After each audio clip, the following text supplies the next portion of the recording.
there are not many footballers in the footballing world right now that excite me as much as what Darwin Nunez does. And I'm going to get into why I think he's such a key and vital part of Liverpool's side, and how I think that over the next 5 or so years he's going to become an integral player in that team. Before we continue with this video, I'd just like to mention that only a small percentage of you are actually subscribed to my channel. If you could please click the subscribe button. It's free, it costs nothing, and you can always unsubscribe.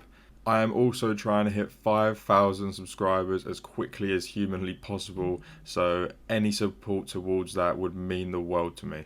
Thank you and enjoy the rest of the video.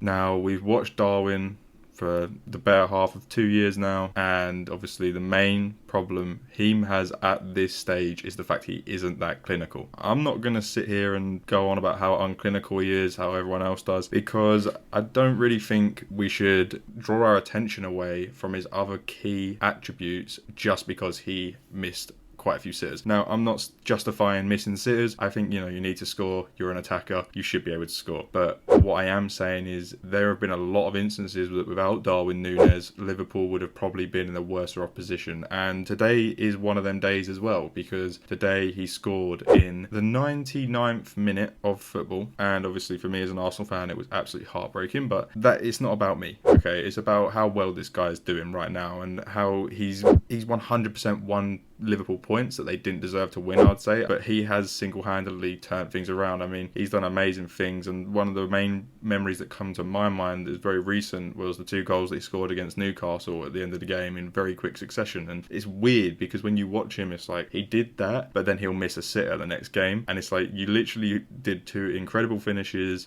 amazing finishes that saved the game, and then you have one literally lined up in front of you and you miss. And that's the beauty of Darwin Nunez. It's just like you really don't have a clue what you're going to get, but at the same time he hasn't got bad stats. Let's say he did convert every single one of his goals, then I think there will be people saying a debate about how he could be one of the best attackers in the world. I think if he converted all them chances, he still converted quite a few. Right now in the Premier League, 25 games, 10 goals, 7 assists. That is an amazing return. And considering this guy has missed a lot of big opportunities, because he is one of the top ones to miss opportunities, that just shows how good this guy is. But at the same time, there's that thing with the finishing, it's just not there. And maybe it comes down to the fact that maybe he's not an attacker, or maybe he's not a striker even. He is an attacker 100%, but is he a striker? Is he going to be replacing Salah? Is he going to be replacing Diaz?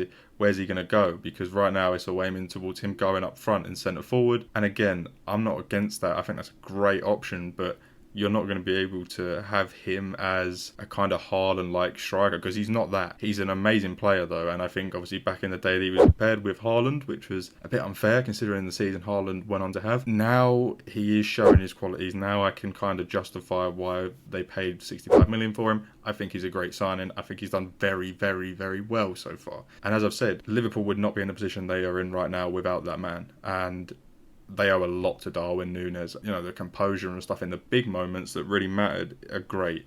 Now, a lot of his misses came in games where it wasn't necessary for him to score. But in the games where he needed to score, there's a lot more of, a better story where he scores a goal, 2 goals, whatever, and it's amazing. But everyone ignores all the other things that he does off the ball. The running, the shithousery, the flair that this guy has is very good. And I literally wished on everything that every time we play Liverpool that he doesn't come on or he isn't starting, because every time he is, you just don't know what you're going to get, because he could literally just whack out a 30-yard screamer from nowhere, or he could just whack out 2 goals from nowhere, or he could miss 3 sitters. You don't know what's going to happen, but at the same time, whenever he's on the ball, you're scared. And I think everyone can agree with me on that. Everyone is a little bit nervous when Darwin Nunez is on the ball. Liverpool fans probably for the reason of he's going to mess up, and us for the reason of he's going to fluke 2 goals here or whatever. But that's the main thing. People are saying he's going to fluke this, fluke that, and I think it is all still calculated. He's very, very good at football, and it's not all just luck with these goals. Some of these goals have been absolutely amazing, but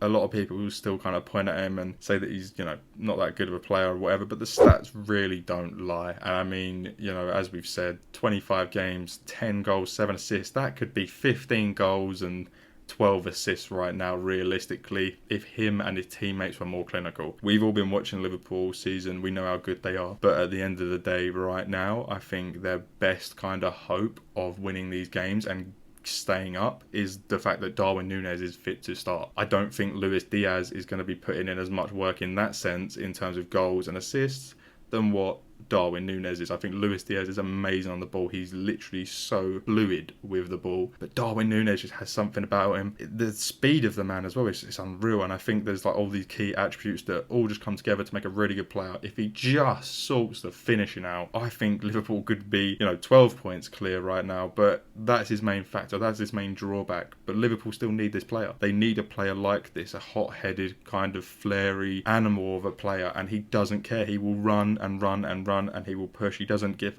a about anyone else. He's just trying to get the dog work in, get the win. And you can see that every time he plays. And that's why I enjoy watching him so much. And that's why I know for a fact that over the next couple of years, Liverpool are going to be really relying on Darwin Nunez to come good, because Salah will leave, Klopp will leave, a few other people will leave, everything will change. We'll be looking at a whole different Liverpool team in the next couple of years. And I think Darwin Nunez will be at the front of that Liverpool team.